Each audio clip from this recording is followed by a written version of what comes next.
Tuesday, October the 30th, and we are getting ready to celebrate my favorite holiday.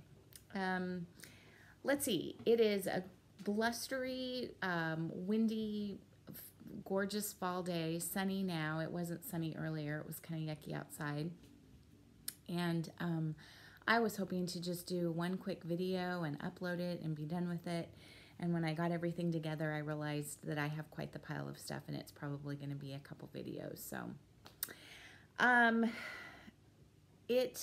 this October has been absolutely outstanding in terms of color around here. It seems like for the past few years, we've either had too early of a frost, or too dry of a summer, or too much wind, you know, something, and we just haven't had the color that I remember growing up and I remember in years past. But this year, the color is really quite extraordinary, and I'm really, really enjoying it. We finally, our trees in our yard are just about done with their leaves. In the back, which is a south-facing, faces south. I don't know how to say that, south-facing direction. But our front trees are loaded. We're going to have... My husband raked for 2.5 hours the other day, and when he was all done, you couldn't even tell he had raked. So, one rather frustrating kind of bummer of a thing is that in September, my house was supposed to get painted, and we did have a very wet September, lots of rainy days, some cool weather, and they kept putting it off, and they kept putting it off, and they kept putting it off. And of course, they weren't just putting me off, but they were putting other people off and getting behind with other people, which pushed us further back. And as of right now, the whole front of my house is basically boarded off. The windows are all papered off and taped off. And my house still is not painted. They came out today with the hopes of spraying and rolling and getting at least the front and the two sides done. And we had 16-mile-an-hour winds, and they said, if we spray in this, you're going to have gray cars. And the next door neighbor's house, who they just painted in July, and they painted that yellow, is going to be gray as well. So I'm having a little bit of a rough time with it. I do realize these are first world problems. I realize this is not a big thing. I'm a little frustrated with some of the nice days that they made a decision not to paint for one reason or another. It's just, you know, it's a kind of a one-guy shop, and you know, he's had some personal issues and some other things, which I do understand. But I've never missed work for anything other than a family member being in the hospital, or a funeral, or having the flu. I mean, you know, you have to go to work. I mean, anyway. I told myself I wasn't going to go on about it, and I won't. I'll be done with it because I have way happier things to talk about, but I'm just a little bit frustrated with the whole thing. Okay, so I have two FFOs to show you. The first one literally took about 20 minutes to stitch, and then it took me forever to finish it because I couldn't quite figure it out. But I showed you this in my video last week about the Midwest Cross Stitchers Retreat, and this was the little thing that Kay Dunlap kitted up for everyone. Apparently, Kay corrected me on my last video that she's not the designer of this, someone else designed it, but she just kitted it up for everyone. But it was the little leaf on perforated paper. I backed it with a piece of wool, or actually I think I backed it with a piece of felt, and then the holes, Kay drilled the holes in the top of the cookie cutter, and we strung them, and there it is. And I think that's just lovely and super happy, and it looks lovely on my little Halloween tree, and which will soon become a Thanksgiving tree. The second thing I finished was the kit from Teresa, Kitten Stitcher.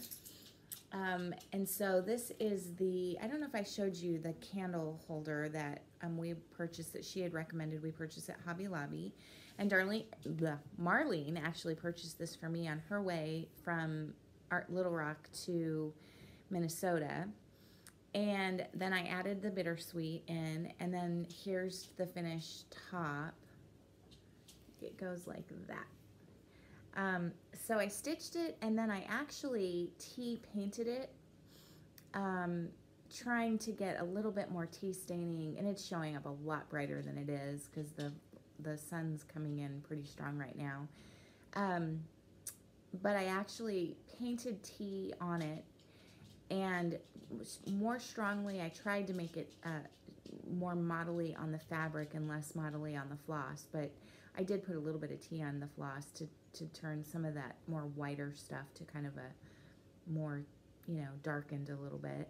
So I was happy with how that turned out, and then followed Teresa's instructions for mounting it on mat board and adding some batting, and then I added a little bit. I cut my circle a little bit too small for this, and so I just added some pom-poms, and I am super, super pleased with how that turned out. If you look at, I did a post yesterday on Facebook, and it is sitting on a little table mat that I hooked, a hooked table mat that I did last year or the year before, that has a white pumpkin on it, and so it could not be more perfect for that.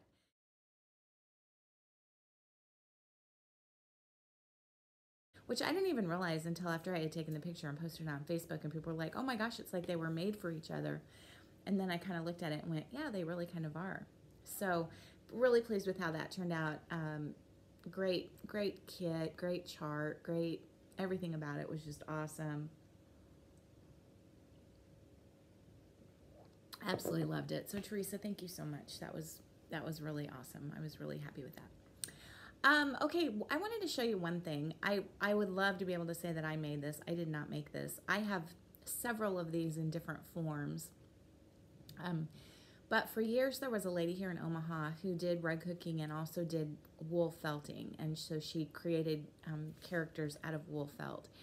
And I would get to see her at a hook-in every year, and I would always buy at least one, if not two, of her items.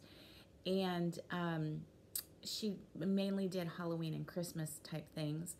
And this is one of my most favorite things, and this is probably 5 or 6 years old. But I thought this was really appropriate to show for October 30th, the day before Halloween. So it's my little witch. And she is just, yeah, she's just a felted, 3-dimensional felted witch on maybe like an old bed spring or something. And I love her. I think she's so super cool. I think and the little mouse and the little pumpkin at the top, look at that. I mean, come on, people.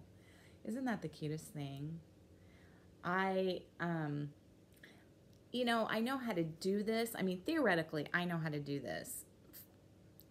I would never do it. I will never do something like this. I mean, it's just, you know, at some point you just got to say, no. There's other people that can do it, you know, and are set up to do it, and yeah. But isn't she just, she has a little something on her nose here. I don't think that's supposed to be there. Isn't she great, though? So, anyway, I just wanted to show you that. I'm getting kind of sad because I know one more day and then Halloween decorations are coming down, and I have hired someone this year, one of the young men that was a friend of my 2 kids, but younger than both of them, to come and help me take down Halloween and package up Halloween and put up Thanksgiving decorations.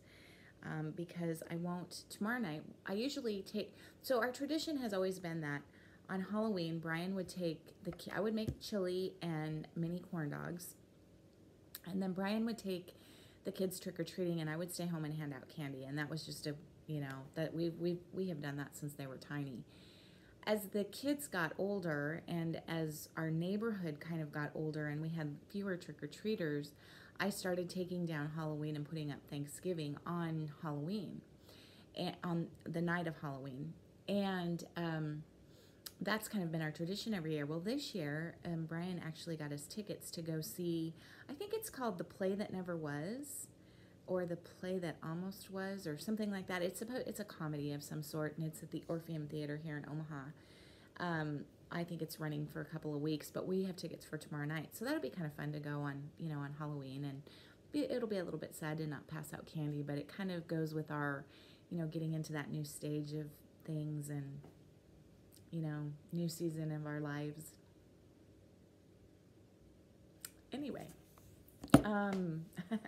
Maddie was home this weekend. She brought 4 friends, and they came home on Friday night and went to kind of downtown, the neat part of downtown Omaha on Saturday, and then went to the big Vallis Pumpkin Patch on Saturday night, and then on Sunday they went to the Omaha Zoo, the Henry Dorley Zoo, which is, I think, rated second only to the San Diego Zoo in the United States. We have an awesome zoo here.